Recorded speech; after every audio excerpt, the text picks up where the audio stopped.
Hello everyone. Pray for world peace. Dear divine souls, let us take this sacred moment to still our minds, soften our hearts, and raise our spirits to a higher vibration of love and unity. Let us pray for world peace, not just as distant dream, but as a living possibility. Close your eyes and breathe in deeply. Feel the peace within your own heart, like a quiet river flowing gently, calmly. Now allow that peace to expand from your heart to your home, from your home to your community, and from there out into the world. Let us pray for the children. May they grow in safety, joy and love, free from the trauma of war and conflict. Let us pray for the leaders of the world. May their decisions be guided by wisdom, not ego, by compassion, not greed. May the cries of the suffering be heard, and may hearts open in response.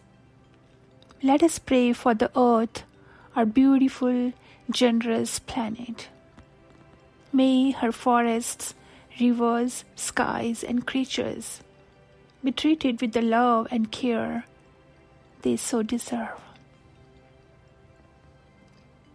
When we pray for others, we rise above divisions. There is no ego in such a prayer. There is no discrimination. There is no selfishness.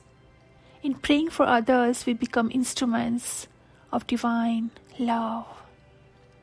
Our devotion does not lessen, it grows. Our wisdom does not diminish, it deepens. It is said in every scripture, love all, serve all, and hurt never. Help ever. That is the way of peace. So today and every day, let us pray not only for our own well-being, but for the happiness of all beings, for every animal, bird, insect, tree, and human. May all beings be free from fear. May they be safe. May they be happy. May they be at peace. This is our dharma, our duty. This is our highest duty as human beings. This is the most sacred offering we can make. A pure, selfless prayer that embraces all life. Let us become the light that heals the darkness. Let us become the voice that speaks of harmony. Let us become the heart that beats with compassion for the world. Oh, may all beings everywhere be happy and free. Peace, peace,